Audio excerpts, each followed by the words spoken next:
The prayer and promise in 2 Thessalonians chapter 1 verse 11, that by his power he, God, may fulfill every good purpose of yours and every act prompted by your faith, is certainly the story of the Lagos mission planting. Inspired by the great numbers of Nigerian brothers and sisters that were being baptized in the London church in 1987, God put in the heart of the London leadership the vision and belief that God can use some of the brothers and sisters of the London church to plant a church of true disciples of Jesus Christ in Lagos, Nigeria.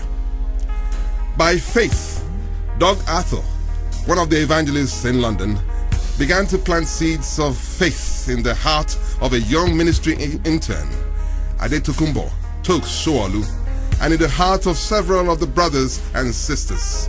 Surely enough, the seeds began to take root and grew into a vision that became a reality when the church was planted in May 1989. Prompted by faith and a deep conviction about what God could bring, faith-building devotionals were held regularly for all Africans and Africans at heart in the church, and fundraising events began, such as the Shoe Shine for Africa and the Jump for Africa, which saw brothers like Doug Arthur, James Lloyd, John Pattington, John Louis, Mohan Najunden, and Tokes jump from a moving aeroplane at 200 feet to raise money for the Lagos planting. Interviews were held with disciples who expressed a desire to leave careers and a comfortable life behind in the UK in order to be used by God in Nigeria.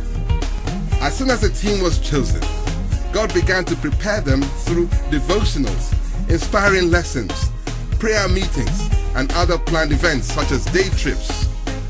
The team grew in conviction, unity of purpose, and the determination to be used by God in Lagos and beyond.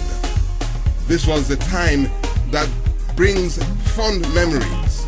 There were belly-aching times of laughter, sobering moments of reflection, as well as challenging talks. Looking back, one marvels at the hand of God and the willingness of the hearts of the 17 disciples that were chosen. The team comprised of 2 English brothers, 1 Scottish sister, 1 brother from Cameroon, 3 Jamaicans, 1 American, and 8 Nigerians. The 2 married couples at the time had only been married for 2 and 3 months respectively.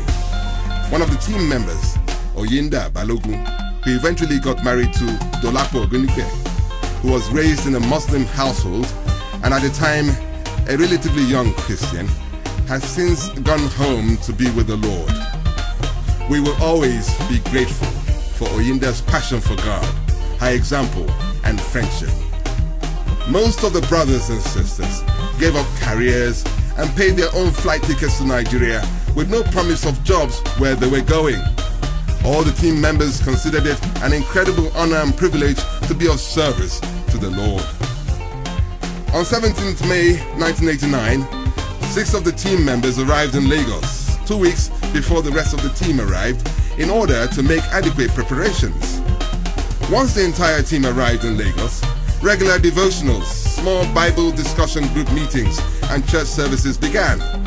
The first official service of the Lagos planting, which was held on the 9th of July 1989 at the YWCA Hall in Obalende, saw over 200 in attendance.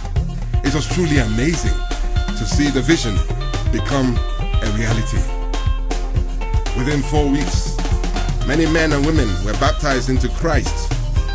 Within a few months, new leaders began to rise up, and new Bible discussion groups started in GRA Ikeja, Allen Avenue, Surulere, Lagos Island, and Victoria Island. In the first year, 200 were baptized into Christ. Many of these brothers and sisters later led or are leading groups and churches all over Africa and the world. I was one of the 200 people baptized in that glorious year. I was baptized in September 1989 and learned that our church had been planted a few months earlier.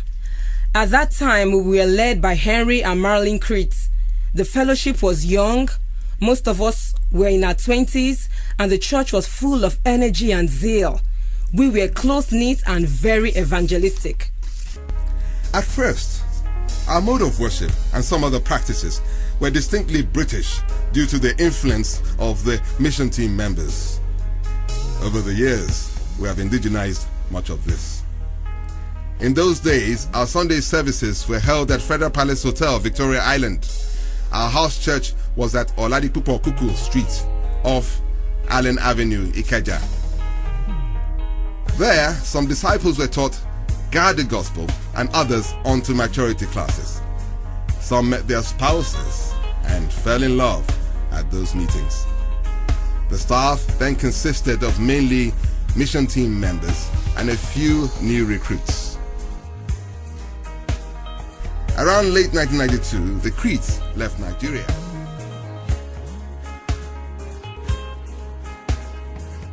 Tokes and Bola Showolu and Dolapo and Oyinde Ogundipe took up the leadership of the church.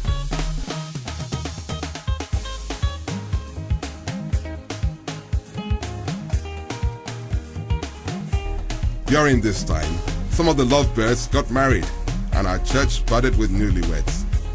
Among them, some of the mission team members and other young converts.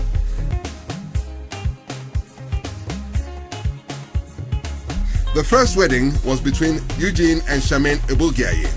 Other early weddings were Ken and Titi Agogobia, Imagbe and Wemi Igbinoba, Shino and Fumi Aileru, Shade and Quadio, Charles and Pat Eliko, Ignatius and Vivian Ebulgiaye,